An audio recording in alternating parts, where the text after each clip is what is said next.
അച്ഛനായ 1000 രൂപ നോട്ട് മകനായ 100 രൂപ നോട്ടിന് എഴുതിയ ഒരു കത്ത്. എന്റെ പ്രിയപ്പെട്ട 100 രൂപ നോട്ട് മോനെ, ഹൃദയം തകരുന്ന വേദനയോടെയാണ് ഈ കത്തെഴുതുന്നത്. നിന്റെ 1000 രൂപയായ അച്ഛനും 500 രൂപയായ നിന്റെ അമ്മയും ഈ ഭൂമിയിൽ നിന്ന് വിടവാങ്ങുകയാണ്.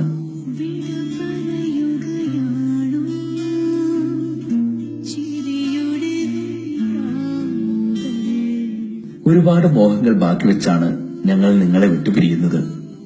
നീ നിന്റെ സഹോദരങ്ങളെ നന്നായി നോക്കി വളർത്തണം. ചെറിയ കുട്ടികളായ 50 പൈസയെയും 1 രൂപയെയും പ്രത്യേകം ശ്രദ്ധിക്കണം. കണ്ണ് തെറ്റിയാൽ ചാടിപ്പോകും.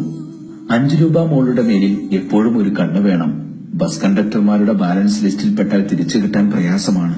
കൗമാരപ്രായമായതുകൊണ്ട് നമ്മുടെ 10 രൂപ കുട്ടൻ ചീത്ത കൂട്ടുകെട്ടുകളിൽ പെടാതെ നോക്കണം. അതുപോലെ നമ്മുടെ 20 രൂപ മോൾക്ക് കല്യാണപ്രായമായതാണ്. നല്ലൊരു ആലോചന വന്നാൽ കെട്ടിച്ചയക്കാൻ മടിക്കരുത്. പിന്നെ 50 രൂപ മോനോട് എപ്പോഴും ബൈക്കിൽ പെട്രോൾ അടിച്ച് കറങ്ങി നടക്കുന്നത് ഒഴിവാക്കി കുടുംബകാര്യങ്ങളിൽ ശ്രദ്ധിക്കാൻ പറയണം. മക്കളെല്ലാവരും പേഴ്സിലും ബാഗിലും ചുരുണ്ടുകൂടി കിടക്കാതെ നന്നായി അധ്വാനിക്കണം. ഞങ്ങൾക്ക് ഈ വിടവാങ്ങൽ അനിവാര്യമാണ്. ഇത്രയും കാലം കള്ളപ്പണക്കാരന്റെ പെട്ടിയിൽ കിടന്ന് ഞങ്ങൾ നരകിക്കുകയായിരുന്നു.